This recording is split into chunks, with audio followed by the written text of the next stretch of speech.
Yeah, what did you Welcome start to your to daily figure out? dose. I hope you have a clock. This is Nope. what we do. We start impromptu. We start by flustering Susan. My name's Robert. That is Yes. Susan.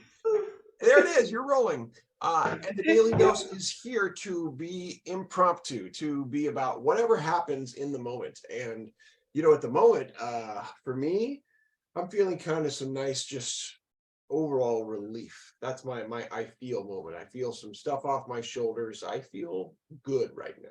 How do you feel?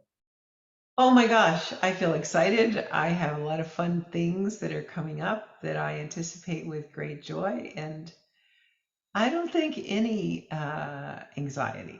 I guess if there's any anxiety, I probably have too much on my calendar. Yeah, Next couple of months, those extra few days to go watch Orca, up outside of Vancouver. quality problems. Yeah, I know. Life is hard.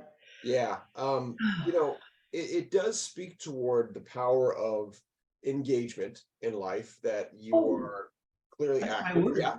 What's You that? remember that's my word for the That's your year. word of the year, engagement. Yeah. Thank you. Because the opposite of that, of course, is isolation.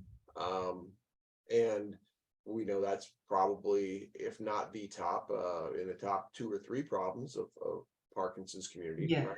yeah, yeah. I seem to hear Yeah. frequently people talk about uh, having friends or knowing people who just they watch TV like that's their day, you know, um, to numb as much as possible. Oh wow. My mom doesn't see well and doesn't hear well, and she has sports on pretty much all day. She's always enjoyed watching sports, but she keeps the sound off. She got the captions there. For mom, I don't think it numbs her day. I think it actually it's a thing she can do. People are not coming to visit, every 5 minutes. And I love that for her, especially because she'll talk about it. She'll remember things that happened, and that's really fun. That's engagement. That's active watching versus, so active and passive viewing are different things, right? When you just kind of allow it to go over you and you're like, it's either background noise or it doesn't stimulate any thought. You're kind of, the mush of whatever's coming to you, as opposed to Oh something's gosh. going on and I'm thinking about it or I'm Yeah, engaging in that way. yeah, yeah. Same medium, different process as a viewer. And very sad.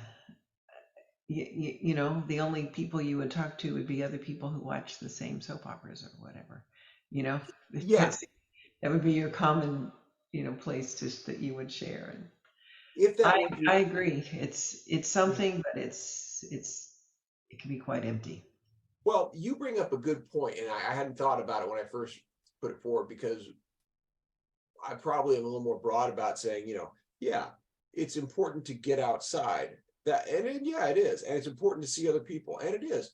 And what about people like your mom, say, who she is Can't. challenged mobile Yeah. in that sense, like Right. my dad in that sense, right? Same type of thing. I know my dad loves to get out when he can. It means a lot to him. And he has used those words that fit our class, feeling like a prisoner at times, not about the place, but how he can't come and go as he pleases. Right. Yeah. He doesn't have the freedom, the physical freedom to do pretty much ordinary things. Well, what we consider ordinary, right? Yeah. And that's where I try to, Everyday things, I should say. yeah. Well, and again, what's every day based on your ability, right? I mean, yesterday I had rather extraordinary experience of taking my sister to the airport. Number one, I had the ability to do that. It worked out my day, and that was great. And it was all the way out in San Francisco. Knowing there was traffic, I said, "Well, I'm not going to deal with it. I'm going to hang out in San Francisco," which not a bad place to be stuck, as it were.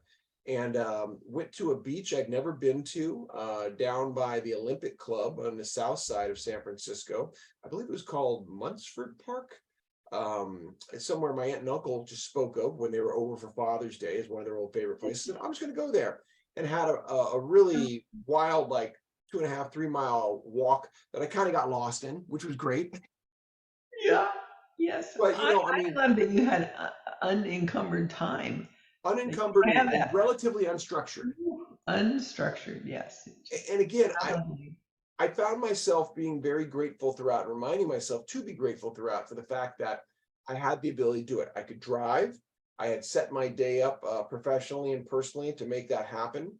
And I have the physical acumen to face what were some challenges, because it was not always easy hiking, and it ended up being several miles. And you know, I found myself as I was walking the ocean just singing a refrain from an old funk song I love by the Gap Band, "Outstanding." Just loving the feeling. That's how I felt. I felt outstanding. Oh, that is outstanding. That's an outstanding end to a 5-minute dose. Thank you, Robert.